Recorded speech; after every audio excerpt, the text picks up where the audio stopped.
ನಮಸ್ಕಾರ, ನೀವು ನೋಡ್ತಾ ಇದ್ದೀರಾ ಅಶ್ವಮೇಧ. ನಾನು ಅಶ್ವದಿವಿತ್. ಬಿಗ್ ಬಾಸ್ ಮನೇಲಿರೋ ಗಿಲ್ಲಿನ ಎಲ್ಲರೂ ಕೂಡ ಬುಲ್ಲಿ ಅನ್ಕೊಂಡಿದ್ದೀರಾ? Is Gilli, is not a silly. ಅಲ್ಲಿ ಬಂದು ಅವನ್ನ ಎದುರಾಕೊಂತಿರೋರೆಲ್ಲ ನನ್ನ ಪ್ರಕಾರ ಬುಲ್ಲಿ ಅಂತ ನನಗೆ ಅನ್ನಿಸ್ತಾ ಇದೆ. ಯಾಕಂತಂದರೆ ಬಹುಶಃ ರಜತ್ ಈ ಸೀಸನ್ನು ಬಿಗ್ ಬಾಸ್ ಮನೆ ಒಳಗಡೆ ಗೆಸ್ಟಾಗಿ ಹೋಗದೆ ಇದ್ದಿದ್ರೆ ಒಳ್ಳೇದಿತ್ತು ಅಂತ ನನಗೆ ಅನ್ನಿಸ್ತಾ ಇದೆ. ಈ ಗೆಸ್ಟಾಗಿ ಹೋಗ್ಬಿಟ್ಟು ರಜತ್ತು ಇದ್ದಂಥ ಒಂದು ಖಡಕ್ ಮಾನ ಮರ್ಯಾದೆನೂ ಕಳ್ಕೊಂಡಂಗೆ ಆಗ್ಬಿಡ್ತು. ನೋಡಿ, ನೀವು ನೋಡಿ, ಸೀರಿಯಸ್ ಅವ್ರು ಇರೋರ ಜೊತೆ ನೀವು ಹೊಡೆದಾಡ್ಬೋದು. ಸೀರಿಯಸ್ ಆಗಿರೋರ ಜೊತೆ ನೀವು ಎಷ್ಟು ಬೇಕಾದ್ರೂ ಮಾತಾಡಿದವನಿಗೂ ತೂಕ ಇರುತ್ತೆ, ಮಾತಾಡ್ಸ್ಕೊಂಡವನಿಗೂ ತೂಕ ಇರುತ್ತೆ, ಅವ್ರು ವಾಪಸ್ ಮಾತಾಡೋದ್ರ ತೂಕ ಇರುತ್ತೆ. ಆದರೆ ಕಾಮಿಡಿ ಮಾಡೋರ ಹತ್ರ ನೀವು ಬೇಡ, ನಿಮ್ಮ ಆಟನೇ ಇಟ್ಕೊಂಬಿಡಿ ಅಂತ ನನ್ನ ಅನಿಸಿಕೆ. ಯಾರ ಹತ್ರ? ಕಾಮಿಡಿ ಮಾಡೋರ ಹತ್ರ ನಿಮ್ಮ ಆಟಗಳನ್ನ ಇಟ್ಕೊಂಬಿಡಿ ಅಂತ ನನ್ನ ಅನಿಸಿಕೆ. ಯಾಕಂದರೆ ಕಾಮಿಡಿಲೇ ಟಾಂಟ್ ಕೊಡ್ತಾರೆ, ನಿಮ್ಮ ಕಥೆನ ಮುಗಿಸಾಕ್ಬಿಡ್ತಾರೆ.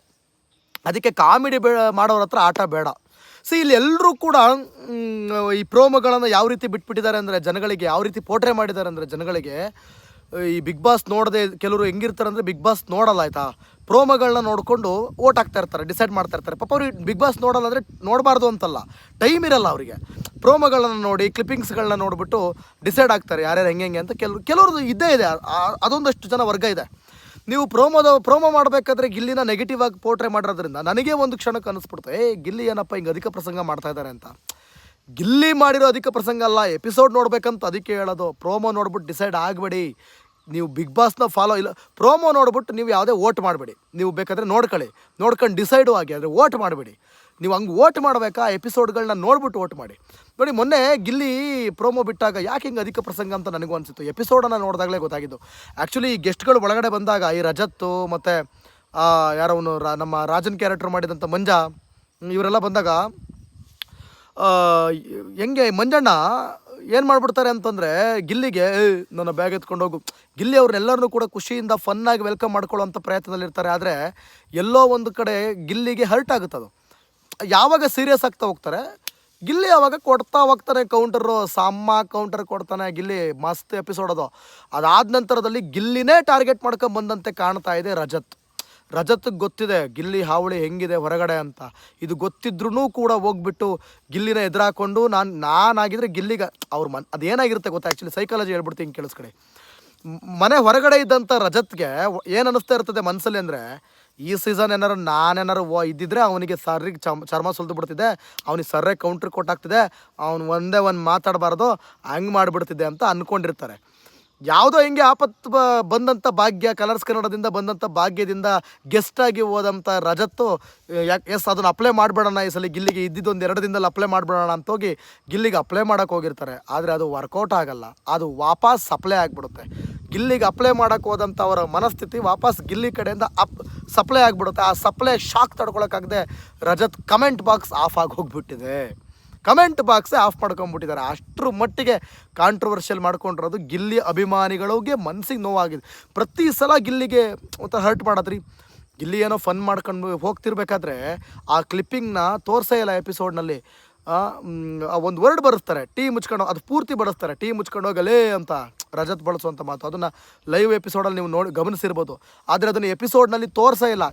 ಇವೆಲ್ಲ ಕಾರಣಗಳಿಂದ ಗಿಲ್ಲಿ ರೊಚ್ಚಿಗೆದ್ದು ಹೆಂಗೆ ನೋಡಿ, ಅತಿಥಿಯಾಗಿ ಬಂದವರು ಅತಿಥಿಯಾಗೇ ಇರಬೇಕು. ಈಗ ಉದಾಹರಣೆಗೆ ನಮ್ಮ ಮನೆಗೆ ಯಾರೋ ಅತಿಥಿ ಬರ್ತಾರೆ, ನೆಂಟರು ಬರ್ತಾರೆ. ನೆಂಟ್ರು ಏನು ಮಾಡಬೇಕು, ನಾವೇನು ಬಡಿಸ್ತೀವೋ ಅದನ್ನು ತಿನ್ನಬೇಕು, ನಾವೇನು ಕೊಡ್ತೀವೋ ಅದನ್ನು ಕುಡಿಬೇಕು. ಅವ್ರು ನಾವು ಅತಿಥಿ ದೇವೋಭವ, ನಾವು ಅತಿಥಿಗಳನ್ನ ಚೆನ್ನಾಗಿ ನೋಡ್ಕೋಬೇಕು, ಅದಕ್ಕೆ ತಕ್ಕನ ರೆಸ್ಪೆಕ್ಟ್ ಕೊಡಬೇಕು. ಅತಿಥಿ ಆದವರು ಅತಿಥಿ ರೀತಿಯೇ ಇರಬೇಕು, ರೆಸ್ಪೆಕ್ಟ್ಫುಲ್ಲಾಗಿ. ಅತಿಥಿ ಆದವರು ಬಂದ್ಬಿಟ್ಟು ಅಧಿಕಾರ ಚಲಾಯಿಸ್ತೀನಿ ಅಂತ ಬಂದರೆ ಆಗ ಮನೆಯವ್ರು ಏನು ಮಾಡ್ತಾರೆ, ಕೊಟ್ಟು ಕುಲಾಯಿಸ್ಬಿಡ್ತಾರೆ. ಅಷ್ಟೇ ಆಗಿದ್ದೀಗ ಇಲ್ಲಿ, ಆಯಿತಾ. ಅತಿಥಿಯಾಗಿ ಬಂದವರು ಅತಿಥಿಯಾಗಿರಬೇಕು, ಟಾಸ್ಕ್ ಆಗಿರಬೇಕಿತ್ತು. ಆದರೆ ಅದು ಪರ್ಸನಲ್ ಹೋಗ್ಬೇಕು. ಈಗ ಹೆಂಗೆ ಗಿಲ್ಲಿ ಕಾಮಿಡಿ ಮಾಡ್ಕೊಂಡು ಎಲ್ಲರಿಗೂ ಕೂಡ ಟಾಂಟ್ ಮಾಡ್ತಿದ್ದ, ನೀವು ಕಾಮಿಡಿ ಮಾಡ್ಕೊಂಡೆ ಮಾಡಿ. ರಜತ್ತು ಯಾಕಪ್ಪ ಸೀರಿಯಸ್ ಆಗಿ ಹೋಗ್ತೀಯ? ನಾನು ಅದೇ ಹೇಳಿದ್ದು, ನೀವು ಸೀರಿಯಸ್ ಆಗಿರೋರ ಜೊತೆ ಹೋಗ್ಬಿಟ್ಟು ಕೌಂಟ್ರ್ ಕೊಡೋದು ಬೇರೆ, ಕಾಮಿಡಿ ಆಗಿರೋರ ಹತ್ರ ಹೋಗ್ಬಿಟ್ಟು ಕೌಂಟ್ರ್ ಕೊಟ್ಟರೆ ಹೊರಗಡೆ ಗಿಲ್ಲಿಗೆ ಅತಿ ದೊಡ್ಡ ಮಟ್ಟದಲ್ಲಿ ಅಭಿಮಾನಿ ಬಳಗ ಬೆಳೆದಿದೆ. ಈ ಹಿಂದೆ ಒಂದು ರೇಂಜಲ್ಲಿತ್ತು ಬೇರೆ ರಿಯಾಲಿಟಿ ಶೋಗಳಲ್ಲಿ, ಜಿ ಕನ್ನಡ ರಿಯಾಲಿಟಿ ಶೋಗಳಲ್ಲಿದ್ದಾಗ. ಆದರೆ ಕಲರ್ಸ್ ಕನ್ನಡ ಬಿಗ್ ಬಾಸಿಗೆ ಬಂದ ನಂತರದಲ್ಲಿ ಗಿಲ್ಲಿಯ ಅಭಿಮಾನಿಯ ಈ ಗ್ರಾಫ್ ಅಂತಾರಲ್ಲ, ಅದು ಹೆಂಗಾಗ್ಬಿಟ್ಟಿದೆ ಅಂದರೆ, ಕಿಚ್ಚ ಸುದೀಪ ನಿಮಗೆ ಇಷ್ಟನಾ ಗಿಲ್ಲಿ ಇಷ್ಟನಾ ಅಂತ ಮಾಡಿದ್ರೆ ಒಂದು 30,000 ವೋಟ್ ಮಾಡಿರ್ತಾರೆ ಅಂದ್ಕೊಳ್ಳಿ. ಅದರಲ್ಲಿ 20,000 ಗಿಲ್ಲಿಗೆ ಒತ್ಬಿಟ್ಟಿರ್ತಾರೆ, 10,000 ಬರೀ ಕಿಚ್ಚ ಸುದೀಪ್ ಇಷ್ಟನಾ ದರ್ಶನ್ ಇಷ್ಟನಾ ಅಂತ ಹೇಳ್ಬಿಟ್ಟು ಒಂದು ವೋಟಿಂಗ್ ಮಾಡ್ತಾರೆ. ಅದರಲ್ಲಿ ಇಡೀ 30,000 ಜನದಲ್ಲಿ 20,000 ಜನ ಗಿಲ್ಲಿಗೆ ವೋಟ್ ಹಾಕಿರ್ತಾರೆ, 10,000 ಜನ ದರ್ಶನ್ ವೋಟ್ ಹಾಕಿರ್ತಾರೆ. ಅಂದರೆ ಅಷ್ಟರ ಮಟ್ಟಿಗೆ ಗಿಲ್ಲಿ ಮೇಲೆ ಇಷ್ಟ ಅನ್ನೋದು ಜನರಿಗೆ ಬಂದ್ಬಿಟ್ಟಿದೆ. ಅಂದರೆ ಅತಿ ಹೆಚ್ಚಾಗಿ ಯಾವ ರೀತಿ ಅಂತಂದರೆ ತುಂಬ ಹೆಂಗೆ ಹೇಳ್ಬೋದು, ಗಿಲ್ಲಿಗೆ ಒಂದು ರೀತಿಯಲ್ಲಿ ಈಗ ನಟ ದರ್ಶನ್ಗಿರುವಂಥ ಅಭಿಮಾನಿಗಳು ಹೆಂಗಿದಾರಲ್ಲ ಆ ರೀತಿ ಡೈ ಹಾರ್ಡ್ ಫ್ಯಾನ್ಸ್ಗಳು ಜಾಸ್ತಿ ಆಗ್ತಾ ಇದ್ದಾರೆ ಗಿಲ್ಲಿಗೆ ಈ ಬಿಗ್ ಬಾಸ್ ಈ ಸೀಸನಲ್ಲಿ. ಅಂದರೆ one man show Bigg Boss ಇರೋದೇ one man, that is Gilli. ಗಿಲ್ಲಿಯಿಂದನೇ ನಿಂತಿರೋ ಬಿಗ್ ಬಾಸೇ ಗಿಲ್ಲಿ. ಈ ಸೀಸನ್ ವಿನ್ನರ್ ಅನ್ನೋ ಕುತೂಹಲನೇ ಇಟ್ಕೊಳ್ಳೋಂಗಿಲ್ಲ ಇಲ್ಲಿ, ವಿನ್ನರ್ ಅನ್ನೋ ಕುತೂಹಲನೇ ಇಟ್ಕೊಳ್ಳೋಂಗಿಲ್ಲ. ಗಿಲ್ಲಿನೇ ವಿನ್ನರ್ ಅನ್ನೋ ಥರ ಆಗೋಗ್ಬಿಟ್ಟಿದೆ, ಒಂದು ಸೈಡ್ ಆಗಿಬಿಟ್ಟಿದೆ, ಮತ್ತೊಂದು ಸೈಡ್ ಇಲ್ಲವೇ ಇಲ್ಲ ಅಲ್ಲಿ. ಸೊ ಹಿಂಗಿದ್ದಾಗ ಏನು ಇದು ಮಾಡೋಕ್ಕಾಗತ್ತೆ? ಸೊ ಹಂಗಾಗಿ ಗಿಲ್ಲಿನೇ ವಿನ್ನರ್ ಅಂತೇಳಿ ಸಿಕ್ಕಾಬಟ್ಟೆ ಎಲ್ಲರೂ ಕೂಡ ಮಾತನಾಡ್ತಾ ಇದ್ದಾರೆ. ಹಿಂಗಿದ್ದಾಗ ಈಗಲೇ ಶಟರ್ ಹೇಳೋದು ಬಿಟ್ಟು ಬಿಗ್ ಬಾಸ್ ನಿಲ್ಲಿಸ್ಬೇಕು. ಯಾಕಂದರೆ ಗಿಲ್ಲಿನೇ ವಿನ್ನರ್. ಏನು ಆಡ್ತಾ ಇರ್ತೀರಿ ಅಂತ ನೀವು ಕಂಟೆಸ್ಟೆಂಟ್ಗಳನ್ನ ಕರ್ಕೊಂಡು ಹೋಗಿದ್ದೀರಾ ನೀವು ಒಳಗಡೆ. ನನಗೇನೋ ಅಷ್ಟೊಂದು ಪರ್ಫೆಕ್ಟು ಸರಿ ಸಾಟ್ ನನಗೇನು ಅನ್ನಿಸ್ತಾ ಇಲ್ಲ. ಗಿಲ್ಲಿ, ನಾನು ಟಾಪ್ 5 ಹೇಳ್ಬಿಡ್ತೀನಿ, ಕೇಳಿಸ್ಕೊಳ್ಳಿ ಇವಾಗಲೇ. ಟಾಪ್ 5 ಹೇಳ್ಬಿಡ್ತೀನಿ. ಗಿಲ್ಲಿ, ಕಾವ್ಯ, ಅಶ್ವಿನಿ, ಆಮೇಲೆ ಯಾರದು ಧನುಷು, ರಕ್ಷಿತಾ. ಇವರೇ 5 ಜನ. ಗಿಲ್ಲಿ, ಕಾವ್ಯ, ರಕ್ಷಿತಾ, ಧನುಷು, ಅಶ್ವಿನಿ, ಈ 5 ಜನ ಟಾಪ್ 5. ನೀವು ಸುವರ್ಣ, ಅದರಲ್ಲೂ ಧನುಷ್ ಏನಾದರೂ ಸ್ವಲ್ಪ ಆ ಕಡೆ ಈ ಕಡೆ ಆಯಿತು ಅಂತಂದರೆ ರಾಶಿಕಾ ಇರ್ತಾಳೆ, ಆಯಿತಾ?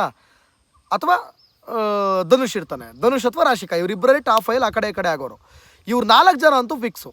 ಅದರಲ್ಲಿ ನನ್ನ ಪ್ರಕಾರ ಈ ಕಡೆ ಕೈಯಲ್ಲಿ ಇದು ಎರಡು ಹೆಂಗೆ, ಒಂದು ಕೈಯಲ್ಲಿ ಗಿಲ್ಲಿ ಫಿಕ್ಸು, ಇನ್ನೊಂದು ಕೈಯಲ್ಲಿ ಸ್ವಲ್ಪ ಆ ಕಡೆ ಆಗ್ಬೋದು.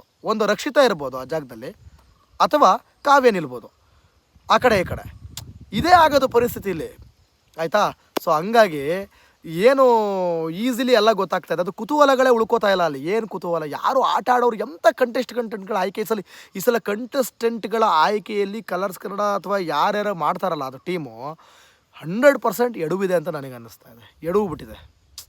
ಅಂದರೆ ಇನ್ನೂ 50ನೇ ದಿನಕ್ಕೆ ಟಾಪ್ 5 ನಿರ್ಧಾರ. ಇನ್ನು ಎಂತೆಂಥವರೇ ಬರಲಿ, ನೀವು ಯಾರೋ ವೈಲ್ಡ್ ಕಾರ್ಡ್ ಎಂಟ್ರಿ ಬಂದರೂ ಬಂದಂಗೆ ಮನೆಗೆ ಹೋದವಳು ಅದರಲ್ಲೊಬ್ಬ ರಘು, ಕರೆಕ್ಟು, ರಘು ಟಾಪ್ 5 ಒಬ್ರು ಇರ್ಬೋದು ರೀ. ಧನುಷ್, ರಘು ಇದರಲ್ಲಿ ಇದಾಗ್ಬೋದು, ಸ್ವಲ್ಪ ಆ ಕಡೆ ಆಗ್ಬೋದು. ಕಾವ್ಯನ ಬದಲು ಮೋಸ್ಟ್ಲಿ ರಘು ಇರ್ಬೋದು. ಕಾವ್ಯನೂ ಅಷ್ಟೊಂದೇನಿಲ್ಲ, ಹಿಂಗಾಗ್ಬೋದು ಸ್ವಲ್ಪ. ಇವರು ರಘು ಮತ್ತು ಎಕ್ಸ್ಟ್ರಾ ಪ್ಲೇಯರ್, ಟಾಪ್ 5 ಒಂಚೂರು ಎಕ್ಸ್ಟ್ರಾ ಪ್ಲೇಯರ್ ಅಂತ ಇರ್ತಾರಲ್ಲ, ಅದರಲ್ಲಿ ಧನುಷ್ ಮತ್ತು ರಘುಲಿ ಆ ಕಡೆ ಚೇಂಜ್ ಆಗುತ್ತೆ, ಅಥವಾ ರಾಶಿಕಾ, ಆಯಿತಾ? ಹಿಂಗಾಗೋಗಿ ಈಗ ಒಂದು ಸೈಡ್ ಅಂತ ಆಗೋಗ್ಬಿಟ್ಟಿದೆ. ಇರಲಿ, ಅದೆಲ್ಲ ಬಿಟ್ಟಾಕಿ. ಹಿಂಗಿರುವಾಗ ರಜತ್ತು ಏನು ದೊಡ್ಡದಾಗಿ ಕೌಂಟ್ರ್ ಕೊಡ್ತೀನಿ ಅಂತ ಬಂದ. ಈಗ ಅದಾದಮೇಲೆ ನೋಡಿ ಗಿಲ್ಲಿ ಕಮೆಂಟ್ ಎಲ್ಲ ಗಿಲ್ಲಿ ಅಂತೈತೆ. ರಜತ್ ಅಕೌಂಟ್ ಅಣ್ಣ ಕಮೆಂಟ್ ಬಾಕ್ಸ್ನೇ ಆಫ್ ಮಾಡಿಬಿಟ್ಟವ್ರೆ. ಸೊ ಈ ರೀತಿಯಾದಂಥ ಒಂದು ಪರಿಸ್ಥಿತಿ ಬಂದುಬಿಟ್ಟಿದೆ. ಸೊ ಏನು ಹೇಳ್ತೀರಾ ನೀವು? ನಿಮಗೇನು ಅನಿಸುತ್ತೆ? Gilli is one man army. Comedy ಮಾಡೋರ ಜೊತೆ ಇಟ್ಕೊಳ್ಳೇಬಾರ್ದು, ಯಾವುದೇ ರೀತಿಯಾದಂಥ ಒಂದು ಸವಾಲು ಬೇಕಾಗೇ ಇಲ್ಲ. ಕಾಮಿಡಿ ಮಾಡೋರು ಕಾಮಿಡಿ ಮಾಡ್ತಾನೆ ಇಕ್ಕಿ ಎಳೆದು ಬಿಡ್ತಾರೆ, ಆಯಿತಾ? ಸೊ ಸಖತ್ ಕೌಂಟ್ರ್ ಕೊಡ್ತಾ ಇದ್ದಾರೆ. ಗಿಲ್ಲಿನೇ, ಆಯಿತಾ? ಅವರು ಆ ಅಪ್ಪನ ವ್ಯಕ್ತಿತ್ವ ಏನು ಅಂತ ಎಲ್ಲ ನೋಡ್ಬಿಟ್ಟಿದ್ದಾರೆ ಕರ್ನಾಟಕ ಜನತೆ. ಆ ಅಪ್ಪನ ಕೆಣಕ್ಬಿಟ್ರೆ ಹಾಕ್ಬಿಡ್ತಾರೆ ಅಷ್ಟೇ. ಗಿಲ್ಲಿ ಈಸ್ ನಾಟ್ ಎ ಸಿಲ್ಲಿ. ಅವನ್ನ ಎದುರು ಹಾಕೊಂಡವ್ರು ಮಾತ್ರ ಬುಲ್ಲಿ. ಗಿಲ್ಲಿ ಈಸ್ ಆಲ್ವೇಸ್ ಗಿಲ್ಲಿ, ಆಯಿತಾ? ಗಿಲ್ಲಿ ಈಗ ಒಂದು ಡೈಲಾಗ್ ನೋಡಿದೆ, ಕಮೆಂಟ್ ನೋಡಿದೆ, ಅವನ ಹೆಸರು ನಟರಾಜ್ ಅಂತ, ಆದರೆ ಬೆಂಗಳೂರಲ್ಲಿ ಅವನಿಗೆ ಬೇರೆ ಹೆಸರಿದೆ, ಗಿಲ್ಲಿ ಅಂತ. ಸೊ ಗಿಲ್ಲಿ ಜೊತೆ ಸಿಲ್ಲಿ ಥರ ಆಡೋಕ್ಕೆ ಹೋಗ್ಬಿಡಿ. ಆ್ಯಕ್ಚುಲಿ ಅವನಲ್ಲ ಸಿಲ್ಲಿ, ಅವನ ಜೊತೆ ಆಡೋಕ್ಕೆ ಹೋದವರು ಸಿಲ್ಲಿ ಆಗಿಬಿಟ್ಟು ನೋಡೋರ ಕಣ್ಣಿಗೆ ಬುಲ್ಲಿ ಥರ ಆಗಿಬಿಡ್ತಾರೆ. ಸೊ ಅದೆಲ್ಲ ಬೇಕಾ? ಬೇಡ. ಹೇಳ್ಬೇಕು ಅನ್ನಿಸ್ತು, ಹೇಳ್ದೆ. ಮತ್ತಷ್ಟು ಅಪ್ಡೇಟ್ಸ್ ಕೊಡ್ತೀನಿ. ಅಶ್ವಮೇಧನ ಯಾರು ಸಬ್ಸ್ಕ್ರೈಬ್ ಮಾಡಿಲ್ಲ ಅಂದರೆ ಮಾಡಿ. Thank you.